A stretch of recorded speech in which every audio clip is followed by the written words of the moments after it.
Bienvenue à la causerie de ce matin avec sur ce plateau deux journalistes qui ont répondu présents à notre invitation. Ange Banouin, bonjour. Téléspectateurs, merci de votre présence. Vous êtes le directeur de la rédaction du quotidien L'Actualité. En face de vous, Mehdi Sagbeounko, journaliste. Bonjour. Bonjour, chers confrères. Bonjour. Merci de votre présence sur ce plateau. Merci bien. Oui. Avec vous, on va commencer cette causerie. Aujourd'hui, c'est la journée mondiale de la radio et on va voir un peu le fonctionnement des stations de radiodiffusion sous nos cieux et surtout leur rôle dans l'éducation des masses. Vous avez certainement présenté des chroniques sur des stations de radiodiffusion de la place. D'abord, de façon générale, comment voyez-vous le fonctionnement des radiodiffusions au Bénin? Merci bien, chers confrères. Je voudrais d'abord commencer par saluer cette initiative de l'UNESCO qui a consisté à instaurer cette journée mondiale de la radio, journée instaurée depuis 2011. Autrement dit, aujourd'hui c'est la 8e édition et l'objectif c'est de rappeler à la communauté internationale le rôle et l'utilité des radios pour le développement des peuples. Alors, cela dit, je voudrais maintenant revenir à votre préoccupation. Les radios, aujourd'hui, il y en a partout dans le pays. Quelle localité n'en a plus? Ce sera très difficile de le dire. Il y en a à foison.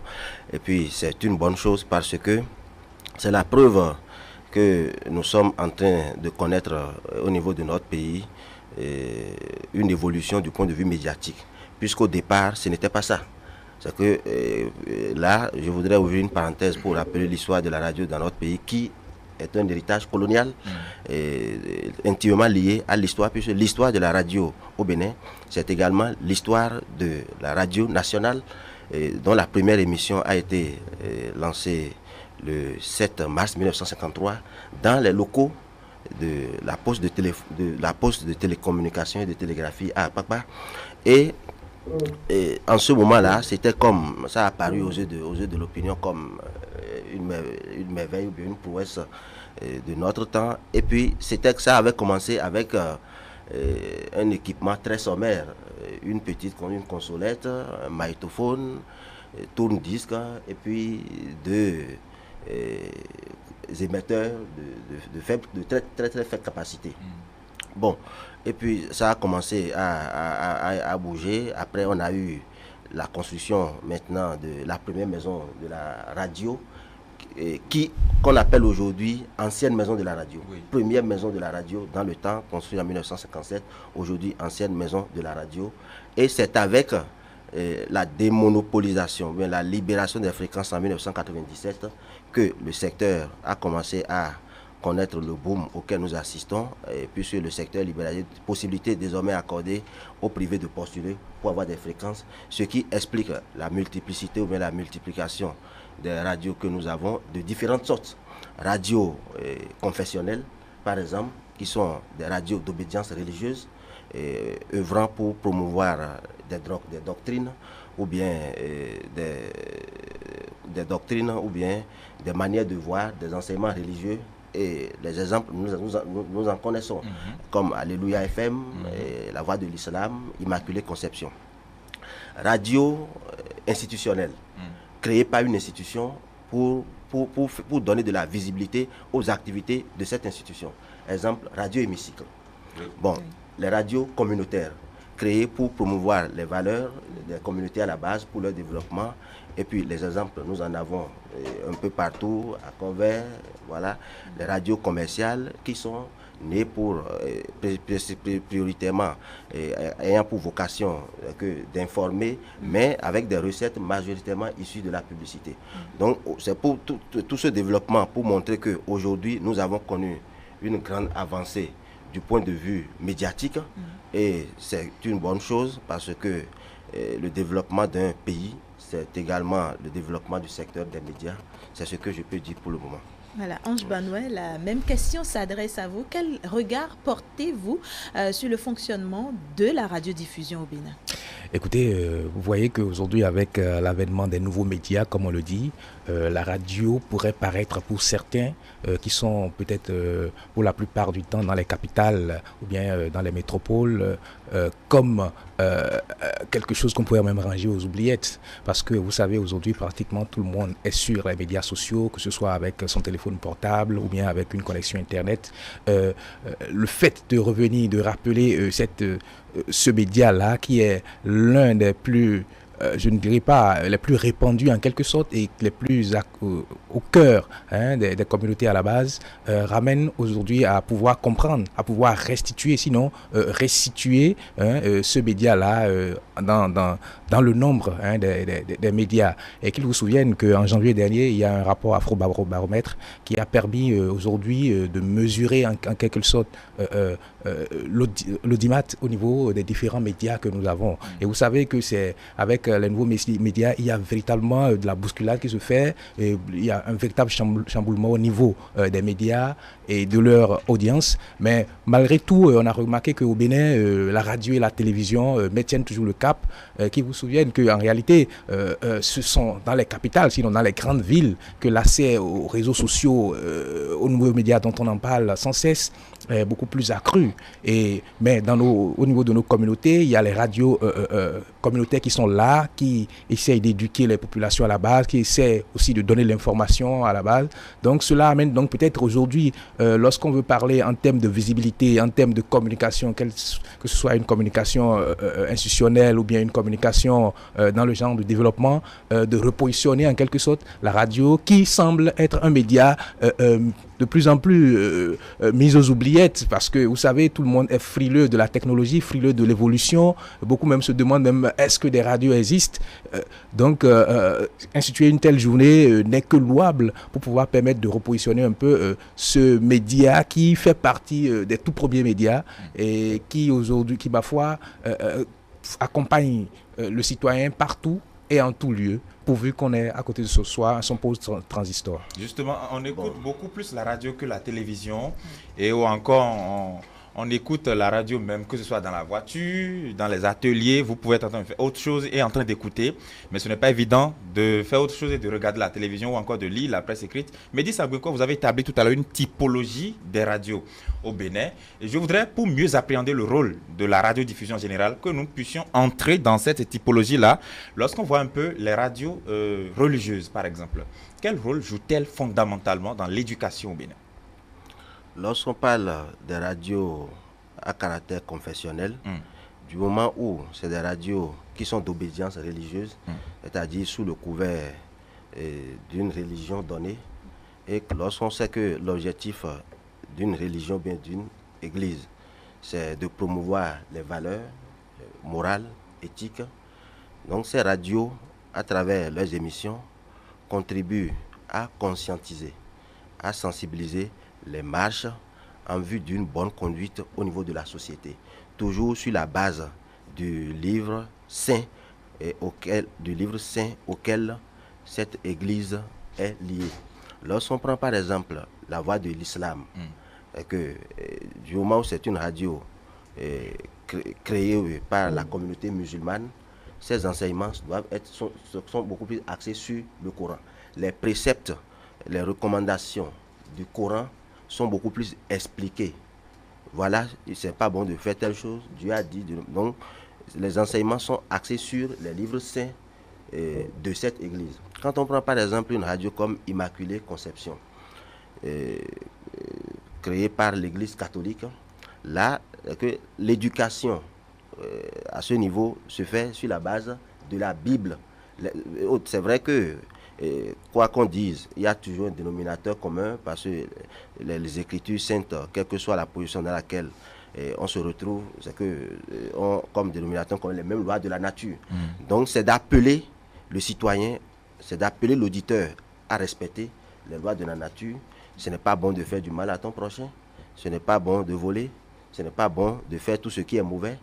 Donc voilà comment les radios confessionnelles contribuent à éduquer les populations, puisque au-delà de l'éducation que chacun reçoit dans le cercle familial et de l'instruction que nous recevons dans les écoles ou bien dans les centres de formation professionnelle, c'est que il y a aussi l'Église ou bien les confessions auxquelles nous appartenons qui contribuent à forger notre personnalité, et ces radios travaillent à forger des personnes de qualité pour la République. Maintenant, l'aspect sur lequel je voudrais intervenir rapidement, c'est l'aspect sur le volet soulevé par mon confrère tout à l'heure en ce qui concerne l'émergence des réseaux sociaux qui, du point de vue, ne doivent pas apparaître comme une menace à la survie de la radio. Puisque quoi qu'on dise, la radio a toujours de l'avenir. Il y a même des études qui ont montré que la radio ne pourra pas disparaître. Vous-même, vous avez su bien le démontrer tout à l'heure. C'est qu'il y a des gens, quand ils quittent la maison très tôt pour venir au boulot, c'est que de leur véhicule, les premières informations, c'est dans leur véhicule qu'ils ont ça. Le cultivateur, dans son champ, il a son poste radio accroché à un arbre et il suit. L'élève, l'étudiant qui est au cours et qui ne peut pas rentrer à 13h, à 1h de pause, s'il est à l'école, il a son portable, il a son écouteur, il capte une chaîne de radio. Donc, autrement dit, c'est le média le plus familier et le plus simple et le plus abordable pour le citoyen lambda, pour le commun des mortels, et le moins exigeant. Le moins exigeant parce que lorsque vous voulez, par exemple, lire un journal, vous êtes supposé être alphabétisé dans la langue dans laquelle le journal est produit. Mais lorsque vous voulez, par exemple, écouter une radio, c'est que même si vous n'êtes pas alphabétisé, que vous comprenez déjà la langue, c'est que vous pouvez suivre des émissions dans cette langue au niveau de la radio. La chaîne de télévision, à comparer à la radio, c'est que la particularité est qu'il faut avoir un minimum d'équipement, et puis la condition fondamentale, c'est peut-être d'être dans une zone électrifiée. À défaut d'avoir l'électrification, c'est qu'il faut avoir les énergies alternatives, ou bien c'est que si vous devez le faire par téléphone, il faut que ce soit un téléphone beaucoup plus adapté. Capter, par exemple, une chaîne de télévision à partir d'un téléphone, ce n'est pas si aisé comme une radio. Donc, ce qui explique beaucoup plus la facilité avec laquelle, ou bien ce qui explique l'appropriation que chacun a aujourd'hui de ce médium, ou bien de cette autoroute de l'information que constitue la radio. Ça veut dire alors que les radios confessionnelles participent au bien-être social de l'être humain chez nous. Vous savez que la religion a de tout temps occupé une place majeure dans notre quotidien. Et la volonté aussi de communiquer, la communication, elle est évolutive. Et mieux, si au préalable, il était facile pour pouvoir endoctriner les gens, de les rassembler, comme on le dit, dans un forail, de leur faire des prédications. Les choses ont évolué du moment où chacun, à un moment donné, se retrouve dans son lieu de travail, se retrouve à des occupations. Alors là, il fallait trouver d'autres canaux pour pouvoir échanger, pour pouvoir communiquer, transmettre tout au moins je ne dirais pas les préceptes religieux aux populations. Et vous savez que la radio, c'est un canal, c'est l'un des, comme on dit, des masses médias les plus en vue et les plus populaires, et comme on le démontre si bien. Et donc, en quelque sorte, quand on parle de radio confessionnelle, il faut aussi dire que c'est des institutions, mais des institutions religieuses qui ont trouvé que par ce canal-là, ils pourront mieux transmettre ce qui est de leur formation, ce qui est de leurs enseignements, ce qui est des préceptes. Donc, en quelque sorte, ce n'est que le canal qui permet de toucher le plus, en quelque sorte, de gens au-delà des cadres formels que sont, je ne dirais pas, les églises, les mosquées, je n'ai pas encore, bon, peut-être pourquoi pas aussi des couvents, cela pourrait aussi en venir, on pourrait aussi en venir. Donc, et lorsqu'on sait aujourd'hui également la place qu'occupent les préceptes religieux dans le vivre ensemble, dans la culture de la paix, dans même, je ne dirais pas, dans le développement en quelque sorte. Vous savez, il y a des États qui sont bâtis rien que sur la croyance en Dieu. Et on peut faire passer beaucoup de messages, on peut faire passer beaucoup de messages, amener tout au moins un peuple à mieux à développer certaines valeurs, rien qu'en lui donnant des enseignements. Et je pense que la radio n'a été, sinon n'est qu'un canal pour permettre à ces personnes-là de pouvoir atteindre leur cible, en quelque sorte. Et quand vous savez qu'aujourd'hui, la place qu'occupe la radio, c'est une place prépondérante et qu'avec un minimum de moyens, on peut y avoir accès. Et il n'y avait pas meilleur moyen que de passer par ce canal-là aussi pour pouvoir toucher le plus de monde. Parce que, vous savez, c'est pas facile à tout le monde de laisser ses occupations. Par exemple, vous avez des gens peut-être qui, à certaines heures, savent qu'ils doivent suivre telle émission religieuse, telle autre, mais leur demander peut-être à cette heure-là de quitter peut-être leur tâche, ce qu'ils sont en train de faire pour pouvoir regagner peut-être un lieu de rassemblement, cela pourrait paraître un peu plus ou moins difficile. Et vous savez que la quête de l'information ou bien de la communication, elle évolue en fonction du temps. Et plus la technologie évolue, plus les mécanismes aussi se développent pour pouvoir pour pouvoir permettre aux populations, sinon permettre à chaque, je ne dirais pas groupe constitué, de pouvoir atteindre ses cibles. Et je pense que l'exemple est palpable au Bénin avec autant de radios confessionnelles que nous avons, qu'il s'agisse de la Voix de l'Islam, en tout cas pratiquement presque toutes les confessions religieuses ont les radios, qu'il s'agisse des célestes, des catholiques, des évangéliques. On a au moins cette chance-là. Me semble-t-il, à l'occasion d'une célébration d'une fête du 10 janvier, il paraît que c'est l'année dernière, le ministre avait aussi promis une radio pour les confessions, enfin pour les religions endogènes.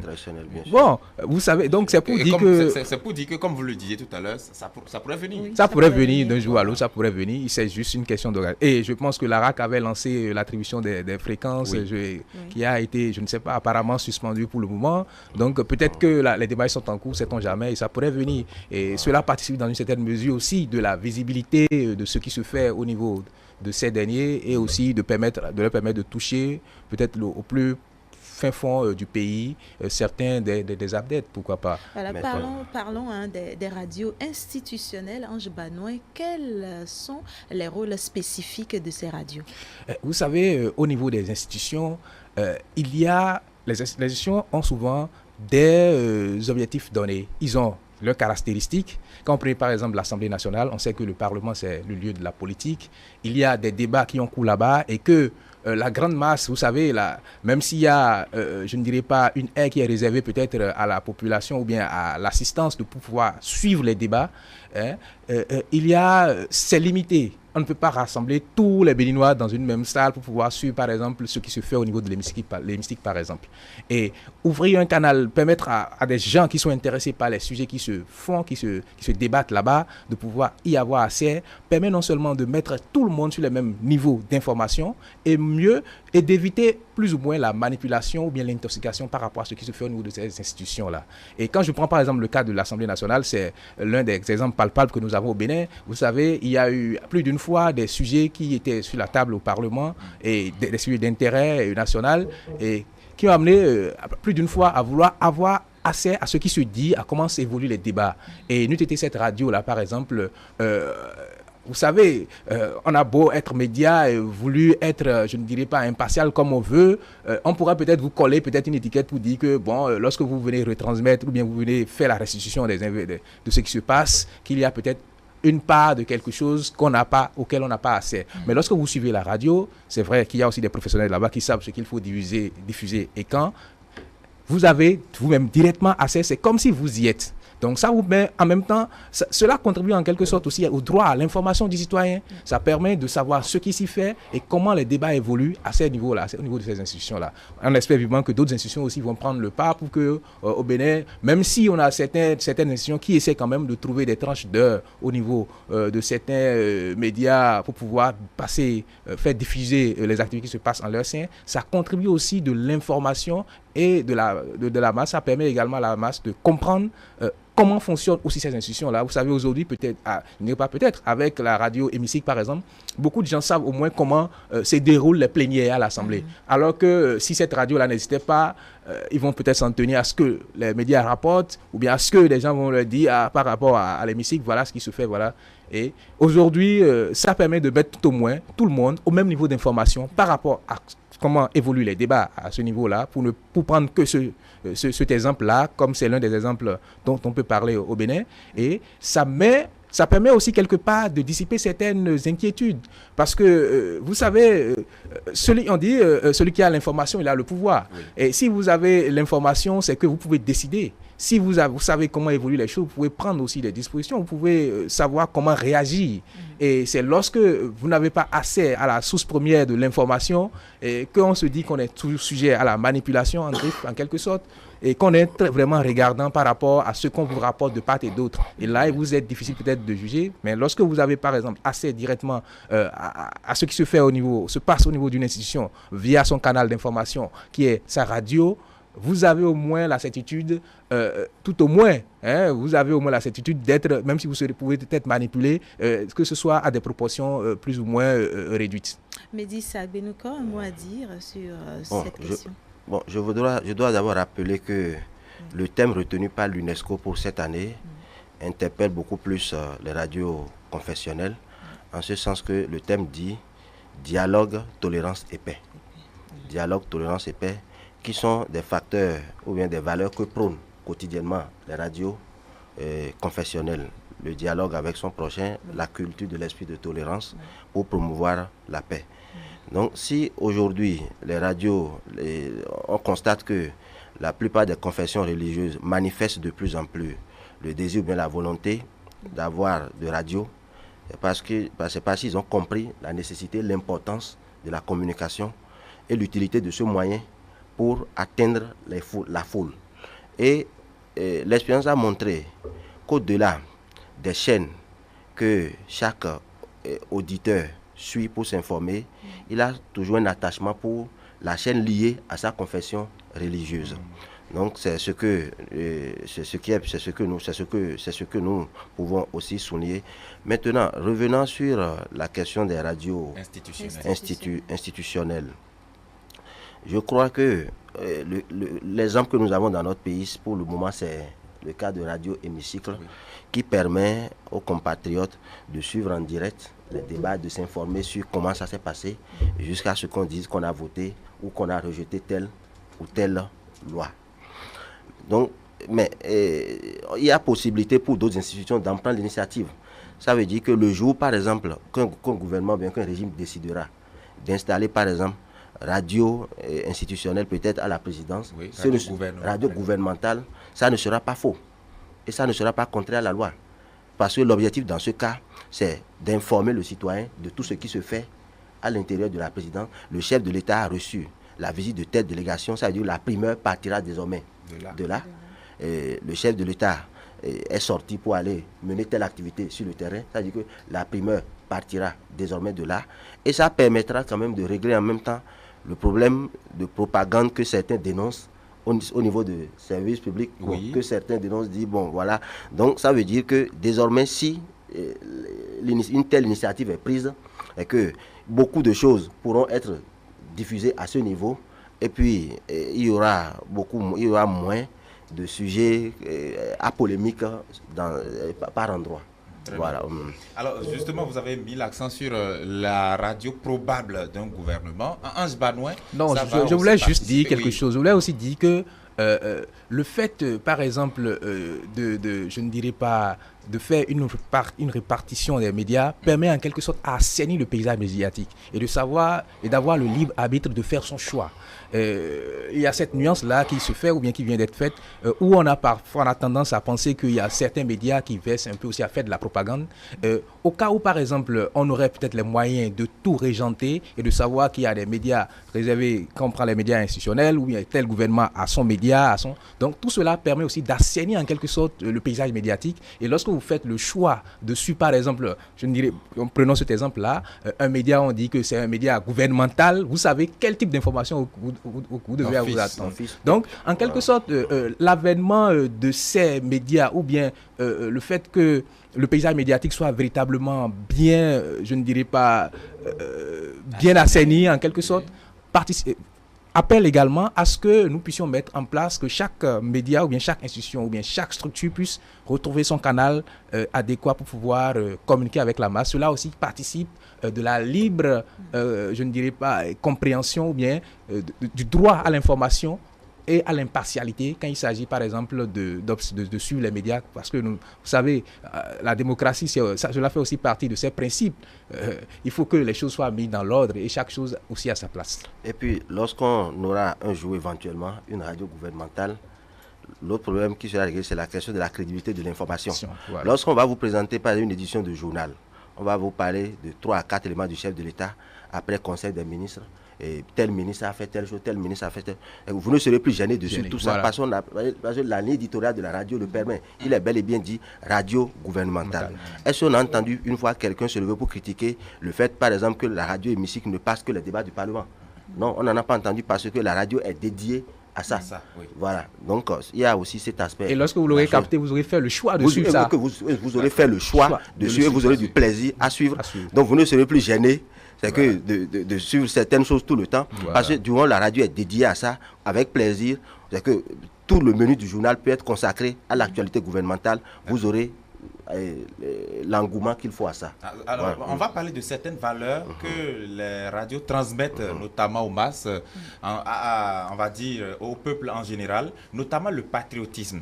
Ça s'enseigne peut-être sur certaines radios communautaires, sur d'autres types de radios peut-être aussi, et presque toutes les chaînes de radiodiffusion s'investissent dans cette mission-là, d'apprendre aux populations on va dire, les bons réflexes patriotiques. Mehdi Sabé encore. Bien sûr que oui. Du moment où l'objectif de la presse, c'est d'informer, de former, de divertir, et que les médias ne peuvent pas faire autrement. Vous ne pouvez pas être média dans un pays et promouvoir des antivaleurs. Vous ne pouvez pas être média et promouvoir des valeurs et promouvoir de mauvaises habitudes. Donc, cela participe même que de la philosophie même de la radio. La culture du patriotisme. Donc, il faut aimer ton pays. On ne peut pas, par exemple, créer une radio pour enseigner la patridie, pour promouvoir la patridie. Là, ce n'est pas normal. Et cela répond également à une recommandation de la loi portant code de l'information en son article 209, où il est fait obligation aux médias audiovisuels, c'est-à-dire les radios et les télévisions, de contribuer à la formation, à l'éducation des masses. Et du moment où on parle de formation et d'éducation des masses, la question du patriotisme est implicitement évoquée à ce niveau. Voilà, parce que en éduquant, en formant, et que vous aiguisez, c'est qu'il faut aiguiser la conscience de l'auditeur ou bien des téléspectateurs sur les bonnes manières qu'il faut cultiver pour servir son pays, pour être utile à son pays, et non sur les actes qu'il faut poser pour contribuer à regresser son pays. Ça, ce n'est pas le propre d'un média. D'accord.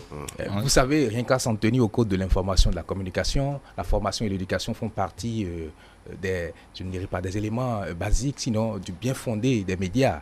Et partant de ce fait, cela revient donc à dire que cela fait partie de leur rôle, éduquer les populations. Et vous savez qu'aujourd'hui, en termes d'éducation de masse, la radio fait partie c'est l'un des canaux les plus usités aujourd'hui. Vous savez, tout acteur de développement sait quelle place occupe la radio lorsque il veut atteindre le plus de monde. Et vous aurez même pu constater qu'aujourd'hui, en dehors, lorsqu'on rentre dans nos communautés, comment est-ce que la multiplicité se fait au niveau des radios communautaires et de l'engouement également des populations. Lorsque vous voulez toucher par exemple des paysans à Kandi, à Karimama, à Kalale, je ne pense pas que le cri, même si la tendance au crieur public n'est pas encore totalement désuète, on se sert des radios parce qu'on sait que le paysan, même s'il est dans son champ, qu'on lui dit voilà telle manière qu'il faut traiter peut-être tel type de plantes, lorsqu'il capte sa radio, il est directement informé. Ce n'est plus une communication de bouche à oreille. Et mieux également, la radio permet elle a un aspect, en tout cas plus ou moins institutionnel dans la tête de tout chacun. Et lorsque l'information part de la radio, la crédibilité est plus ou moins, tout au moins établie en quelque sorte. On ne doute pas vraiment. Donc, et ce qui amène aussi quelque part à ce que l'expertise qu'il faut soit également mise au niveau des radios pour permettre à ce que les informations ou bien les directives qui vont y partir soient des choses qui restent également dans les normes. Donc, en quelque sorte, on est tous convaincus et même, je ne dirais même pas que cela fait partie de l'une des missions de la radio, de former, d'éduquer, parce que vous savez, on ne finit jamais d'apprendre et même l'éducation, ce n'est pas une question où vous pouvez, on ne finit jamais d'apprendre et à tout moment vous pouvez recevoir des enseignements par rapport à des pratiques, par rapport à de nouvelles choses. Et vous savez, même la plupart du temps, ce sont les radios qui nous informent, par exemple. Vous avez vu, par exemple, le cas de Ebola où, pour pouvoir tousser les masses, il faut passer par la radio. Vous savez, le nombre de...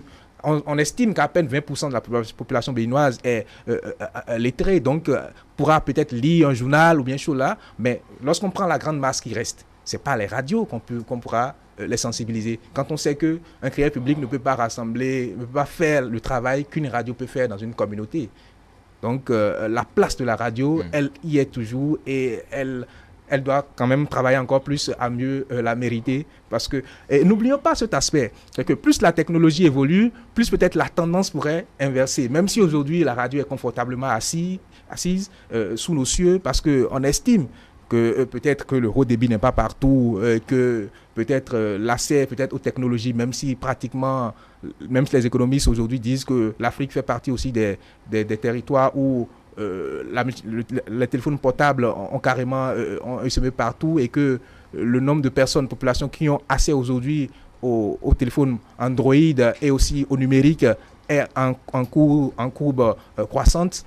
Il ne faut pas oublier que, quelles qu'en soient les circonstances, il faudra aussi qu'on travaille à restaurer l'image de la radio, à lui donner du contenu pour que les populations y soient et qu'elles s'y accrochent le plus. Sinon, on risque de penser que tout est déjà établi et se rendre compte après qu'aujourd'hui que les tendances ont changé. Parce que vous voyez, aujourd'hui, tout le monde, pratiquement, quand on prend par exemple Saint-Béninois, au moins 3 a un téléphone Android ou à partir duquel, même si... Parce que l'autre chose est qu'aujourd'hui, on partage également des audios, on partage également des vidéos sur les nouveaux médias. Oui. Donc, si la radio, vous savez, nous sommes aussi à l'ère du numérique, où et passe également de la transition à la télévision numérique terrestre, où toutes les radios doivent être aussi à même, en tout cas tous les médias doivent être à même de produire, quel qu'en soit leur chose là, les différents types, les informations pour les différents types de médias. Et là, si véritablement ceux qui sont aussi dans les radios ne prennent pas rapidement la situation en main, il ne faudrait pas que la courbe change de tendance, même si on pense que, que les radios sont aujourd'hui confortablement assises pour pouvoir conquérir ou bien pour pouvoir être beaucoup plus au contact des masses. Médis, nous parlons toujours de patriotisme. Quel rôle la radio pourrait avoir pour amener la population à respecter le drapeau national? Merci bien. Le drapeau national étant l'emblème fondamental de notre pays, nous savons tous que cela mérite d'être respecté dans toutes les circonstances et à toutes les occasions. Mais malheureusement, il est donné de constater que tout le monde n'arrive pas toujours à avoir les bons réflexes en matière de respect des couleurs nationales, puisque parfois, vous êtes en train de passer à proximité d'une école, vous voyez qu'ils sont en train de faire cérémonial des couleurs, mais il y a certains qui, non seulement se permettent de continuer leur chemin, mais tout en perturbant, tout en discutant, ou bien poser des actes qu'il ne fallait pas poser en ce moment-là. Donc c'est vraiment un problème qui se pose encore dans notre pays. Et on a besoin de la radio pour le régler. En ce sens que il faut travailler à montrer aux populations d'abord le sens du drapeau. Le drapeau, ça symbolise le pays. Donc, si vous êtes en train de passer, vous voyez le drapeau dans un centre de santé, qu'on est en train de faire la montée ou la descente, voici la conduite à tenir. Ça permet également de cultiver la question du patriotisme dont nous sommes en train de parler. Et la radio, comme nous sommes en train de le dire, a un rôle fondamental dans ce sens, parce que il n'y a que dans les zones urbaines que les populations, que des gens savent qu'il faut par exemple marquer un arrêt, il faut le temps que le drapeau ne descende. Mais par endroit, c'est que le drapeau, ça ne dit pas grand-chose à des gens. Parfois, quand il pleut, des gens laissent ça, ils ne doivent pas descendre. Ça, je crois que ce n'est pas bien. Et l'autre point que je voudrais aborder, c'est que tout en reconnaissant, comme on le dit sur le plateau, l'évolution de la radio, c'est que le temps de la radio de papa, ce temps est fini. Sinon, dans le bon vieux temps, c'est que s'il y a la radio dans une maison, c'est quand papa vient, on capte ça et tout le monde se réunit autour. Ce temps est fini, tout le monde a de radio. La radio est avec tout le monde. Partout, on peut se déplacer avec. Donc la radio, c'est désormais la vie. Voilà. Justement, sur ce point, nous sommes en période électorale, voilà. Et quels sont les rôles que la radio devrait jouer pour faciliter, voilà, les choses en cette période? Oui, en matière d'organisation d'élections, en période électorale, puisque c'est une période très sensible, c'est un moment très sensible, et les radios sont utiles, comme nous le savons, mais doivent faire preuve de beaucoup de prudence. Raison pour laquelle, à la veille de chaque élection, la haute autorité de l'audiovisuel de la communication sort des décisions de réglementation de la pré-campagne et de la campagne. Alors, comment les radios peuvent contribuer à la réussite du processus? C'est de donner la bonne information, de faire preuve de l'impartialité requise sur les questions beaucoup plus, de l'impartialité, de la neutralité, sur les questions relevant de l'information pure. Voilà, sur les questions relevant de l'information pure, c'est qu'il faut faire preuve de l'impartialité qu'il faut. Maintenant, si c'est pour ce qui relève du service commercial, ça c'est autre chose, mais l'information brute, à vouloir la donner, il faut la donner telle qu'on l'a vue. Ce sera la manière pour la radio de contribuer à la paix. Ange Benoît. Voilà. Je vais d'abord commencer, lorsque vous avez parlé du respect du drapeau national. Oui. Pour mémoire, à l'avènement en une minute, à l'avènement du tout régime révolutionnaire en 1972, le 26 octobre, vous avez vu, tout le monde a vu le rôle qu'a joué la radio pour pouvoir imprimer le principe de révolutionnaire. Et même jusqu'à aujourd'hui, quand certains se remémorent parce qu'ils ont longtemps été abreuvés du lever au coucher du soleil par les enseignements, par les chansons, etc., cela a forgé des types de personnes. Et cela amène donc à dire quoi, qu'on le veuille ou pas, le rôle de la radio pour l'éducation civique ou bien pour l'éducation à la citoyenneté est un rôle prépondérant et que nul ne pourrait ignorer, à moins que peut-être qu'on veuille faire, qu'on veuille faire pied de figure en termes de la communication, en termes de l'éducation des masses. Le rôle de la radio est connu et le rôle qui lui est dévolu est également connu, la formation et l'éducation. Maintenant, en période électorale, il va de bon ton que, vous savez, comme je l'ai dit tout à l'heure, le nombre de personnes qui arrivent à lire un journal, format papier, quand je prends cet exemple, ce sont des intellectuels. Et l'intellectuel a tout au moins un minimum de formation qui lui permettent de faire la part des choses, de savoir qu'est-ce qui est et qu'est-ce qui n'est pas, et de savoir quel qui a tendance à être de l'information ou bien de l'intoxication ou bien de la manipulation. Ce qui n'est pas forcément vrai au niveau de la radio, quand on sait que la radio touche plus de masse et la plupart ne sont pas forcément, je ne dirais pas, comment on dit, alphabétisés.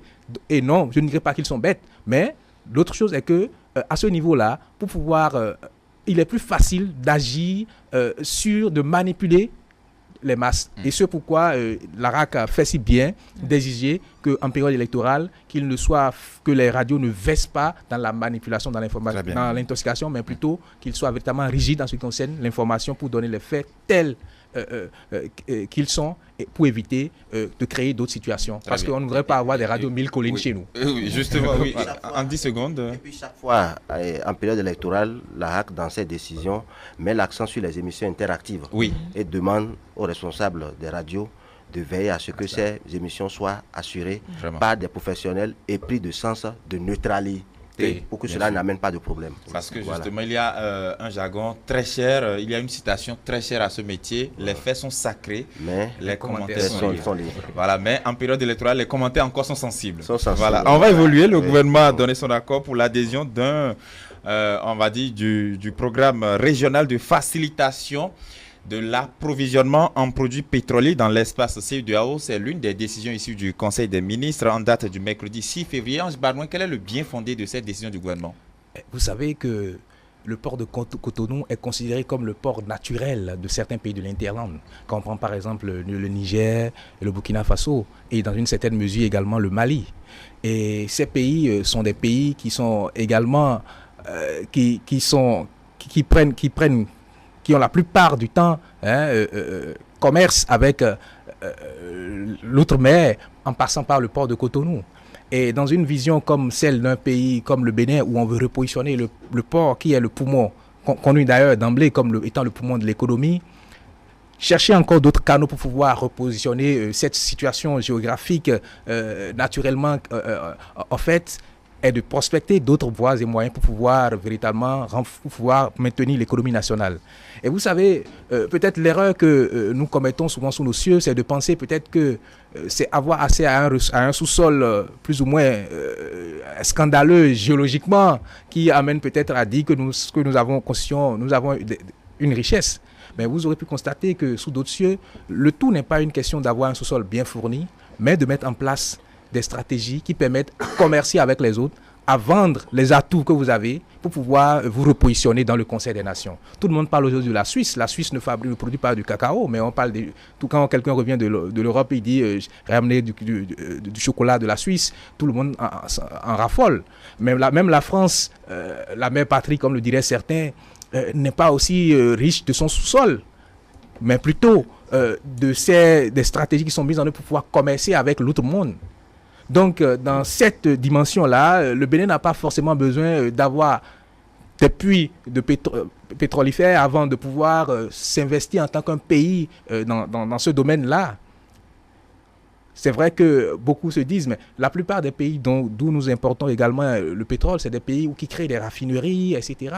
Mais lorsqu'on regarde, par exemple, on sait que la plupart des pays de l'Interland dont je viens de parler viennent s'approvisionner en produits en hydropétrolier à partir du port de Cotonou. Donc, qu'est-ce qu'il faut faire? Il faut d'abord améliorer les conditions d'accès à ces pays-là au port de Cotonou pour pouvoir ouvrir, pour pouvoir permettre à ce secteur-là d'être beaucoup plus viabilisé et rentabilisé et permettre au pays, à l'économie nationale de se développer.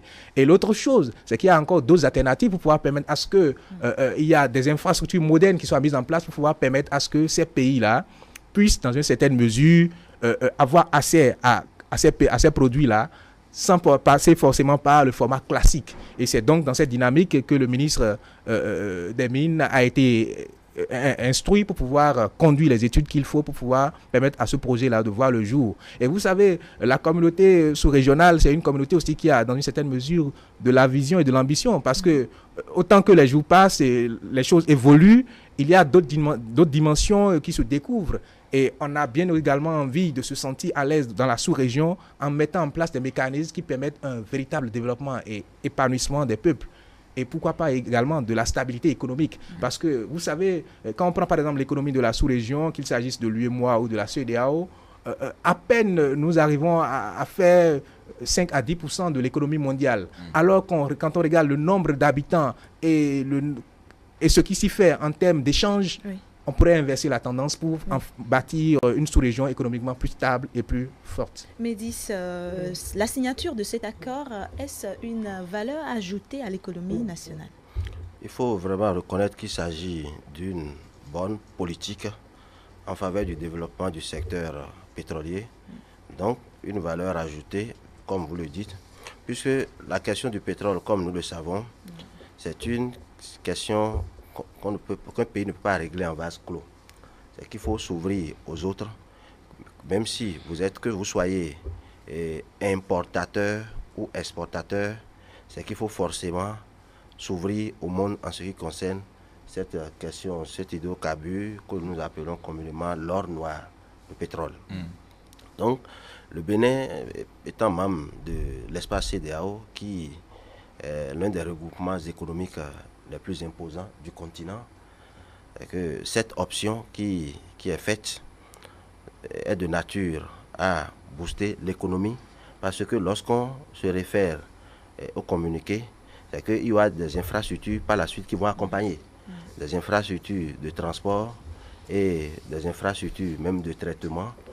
Donc il convient de saluer la décision dans l'espoir que les choses vont vraiment avancer sur ce terrain, pour que le secteur pétrolier de notre pays soit beaucoup plus encore viabilisé.